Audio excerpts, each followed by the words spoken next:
자, 부정기선 운송이고요. 부정기선 운송. 정기선과 다르게 부정기선은 노선이 정해져 있지 않고요. 뭘 따라 움직인다? 계약을 따라 움직인다. 그 계약은 불특정하기 때문에 일정한 노선을 만들기는 힘들고요. 경쟁 입찰제를 통해 가지고 계약 단가를 많이 낮추는 단점이 있습니다. 그래서 단위당 가격이 떨어진다. 자, 운송 계약에 있어서 용선 운송 계약 절차를 이해하고 정기선과 부정기선의 차이점을 이해하는 게 목표입니다. 목표. 전부 용선 계약 홀 차트가 됩니다. 홀 차트가 됩니다. 모두 선박을 빌리는 것을 전부 용선 계약. 그 기준이 기간인 경우에는 타임 차터라고 합니다. 용선 기간을 기준으로 해서 대가를 주는 것을 의미하고요.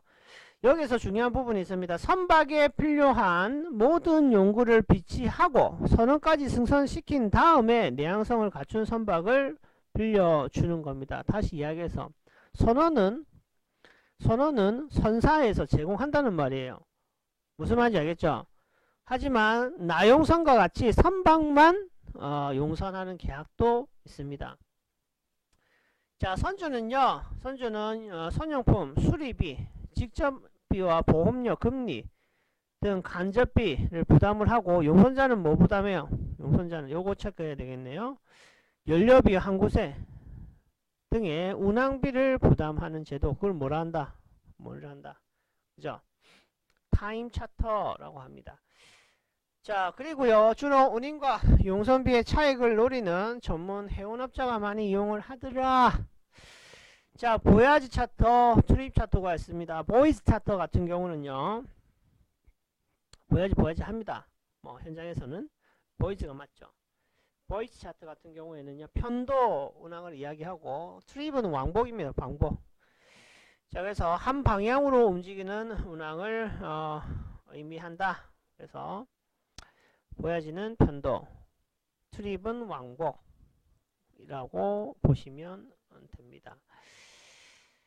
자, 그리고요, 운송 보수의 결정은요, 적재 화물의 톤당 얼마, 그래서 톤이 기준으로 이루어져 있고, 자, 이거가 바뀌어가지고 변형이 된 형태, 그러니까 선복 용선 계약, 럼섬 차터, 데일리 용선 계약, 데일리 차터가 있더라. 선복은 선복의 일부분 혹은 전부를 용선을 하기 때문에 그 공간에 대한 계약을 하시는 거고요. 데일리는 시간당입니다. 시간당. 만약에 2시간 오버했어요. 그럼 24분의 2 곱하기 원래 운임 해서 그 산정된 범위를 지급하셔야 됩니다. 알았습니까? 예, 알겠습니다. 네, 알겠습니다. 럼섬 차터는요, 선복 용선 계약이라고 하고, 자, 뭐예요? 운임의 실제 적재 수량에 의해 가지고 계산이 되지 않고, A항에서 B항까지 계약 선복에 있어서 계약 선복 톤수만큼의 계약을 하는 겁니다.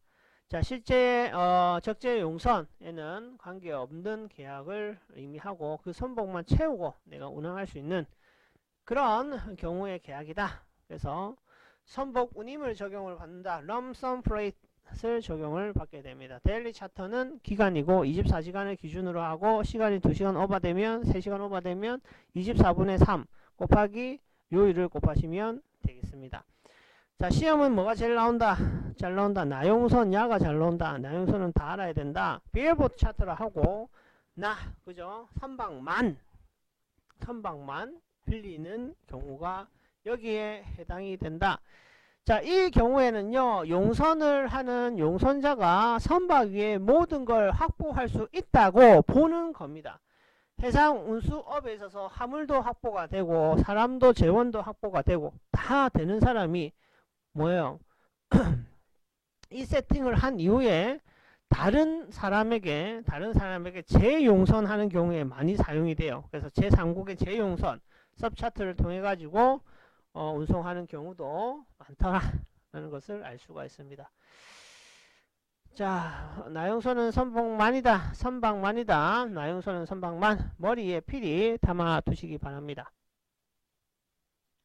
자, 용선 운송 계약이 나오고요.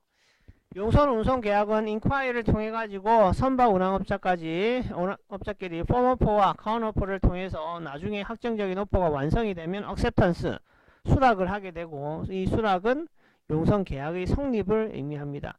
이 용선 계약은요, BL하고 다르게 양식이 있어요. 양식이. 자, 그 양식을 적기 이전에 선복 확약서, 픽처 노트, 픽처 메모라고 하는데, 픽처 노트, 픽처 메모를 적음으로써 운송 계약에 계약서로서의 역할도 하고 대신을 할 수가 있어요. 하지만 별도의 운송 계약 양식이 있는데, 법적 성격을 가진 양식이 젠콘과 월십 보야지입니다. 젠콘과 월십 보야지. 이게 시험에 잘 나와요. 그래서 젠콘 체크하시고 월십 보야지, 이렇게 이 두 가지의 용선 계약에 의해 가지고 용선 계약서가 적히더라 라는 것을 알 수 있습니다. 자, 밑에 보면 전기선 운송과 부전기선 운송의 비교가 나오죠. 그죠? 예, 어떤 특징을 가지고 있는지 시험에 어마무시하게 많이 나오니까 이거는 무조건 다 달달달달달달 아시면 되겠습니다. 외우시는 게 아니라 이해하시는 거죠. 화물의 유형은 컨테이너, 벌크 이렇게 생각하고 보시면 더 이해가 쉬울 거예요. 컨테이너는 2종의 화물, 그죠? 벌크 화물은 동종의 화물, 완제품하고 반제품은 컨테이너 많이 실리고, 대량의 화물은 부전기선에 많이 실리고, 고가품은 컨테이너에 많이 실리고, 부전기선의 경우에는 저가품을 많이 실더라. 자, 화주도요. 화주도 특정이 되어 있지 않아요. 그죠? 불특정 다수를 대상으로 해서 싣게 됩니다. 그래서 배수 스케줄에 맞춰가지고 불특정 다수가 서로 싣겠다고 이야기를 하죠. 그러면은 실어주는 거예요. 자, 부전기선 운송은요, 대기업이나 종합상사, 큰 규모의 구찌의 회사들이 사용을 하고 있더라. 운송계약은 개편 운송계약을 통해 가지고 나낱개의 BL이 다 발행이 되더라. 부전기선은 뭐예요? 차트 파티를 통해 가지고 계약이 된다. 계약은 용선계약서는 차트 파티가 적혀지는데, 양식은 젠콘과 월십 보야지 두 개로 나뉘어지더라. 선박 구조는 전기선이 복잡하고 부전기선은 단순하다. 항로는요, 항로는 전기선은 규칙적인 항로, 부전기선은 자유로운 항로. 컨퍼런스가 있는 게 전기선, 없는 게 부전기선.